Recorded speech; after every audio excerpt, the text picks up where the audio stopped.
আলহামদুলিল্লাহ এবারের অবস্থা অনেক ভালো। প্রথমত হচ্ছে যে আমরা এই ঢাকা মেট্রোপলিটন পুলিশের পক্ষ থেকে নিয়মিত অভিযান করে আমরা রাস্তা থেকে যে সমস্ত অবৈধ দোকানপাট ছিল অনেকগুলাই আহ, সরিয়ে ফেলেছি, উচ্ছেদ করেছি। আবার যে বাসের পার্কিং থেকে শুরু করে বাসের মানে কাউন্টারগুলো টিকিট বিক্রি করে এগুলো শৃঙ্খলার ভিতর আনার জন্য সচেতন করেছি। যেমন আজকে আমরা এই সচেতনতার অংশ হিসেবেই এই ঢাকা মেট্রোপলিটন পুলিশের ওয়ারি জোনের পক্ষ থেকে আমরা অনেকগুলো কাউন্টারে গিয়েছি এবং কাউন্টারে যারা টিকিট বিক্রি করতেছে তাদেরকে বলেছি যে আমরা আজকে আপনাদেরকে সচেতন করতে এসেছি। কোনো রকম কোনোভাবেই যাত্রীদেরকে হয়রানি করা যাবে না, সরকার নির্ধারিত ভাড়ার অতিরিক্ত ভাড়া গ্রহণ করা যাবে না, যাতে ঈদের যারা ঘরমুখী যাত্রী আছে তারা যাতে নির্বিঘ্নে কোনো রকম কোনো দুশ্চিন্তা ছাড়া তারা বাড়ি ফিরতে পারে, সেই ব্যাপারে আমরা আপনারা সবাই সহযোগিতা করব। এবং আলহামদুলিল্লাহ মোটামুটি মানে আমাদের যে অবস্থা আছে অবস্থা ভালো।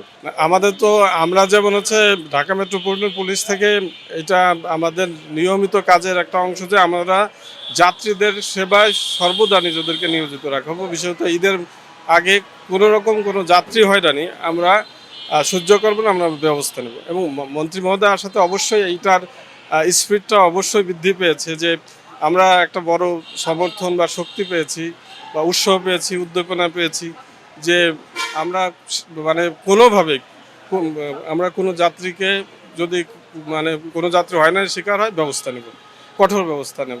তাতে জেল, জরিমানা, ফাইন যেটাই লাগে, যে পদক্ষেপ নেওয়া লাগে সেগুলো করব। না, এই ধরনের কোনো আমরা অভিযোগ পাইনি। আর ইনশাল্লাহ এই সংকটও আজকেই কেটে যাবে যতটুকু আমরা জানি। আর আমরা এরকম কোনো অভিযোগ পাইনি যে কেউ ভাড়া বেশি নিয়েছে। এবং আপনারাও দেখছেন এখন এই যে এখানেও যাত্রীরা আছে, আপনাদেরকেও সম্ভবত কেউ বলেনি।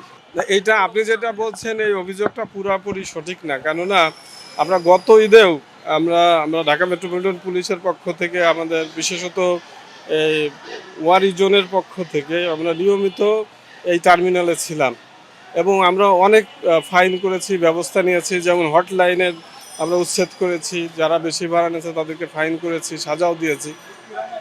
বিচ্ছিন্নভাবে দু একটা হতে পারে, তবে এইবার আমাদের মানে আমরা বেশি সচেতন, বেশি সতর্ক। ইনশাল্লাহ এই বছর এই ধরনের অভিযোগ খুবই কম পাওয়া যাবে বলে আশা করি, পাওয়া যাবে না।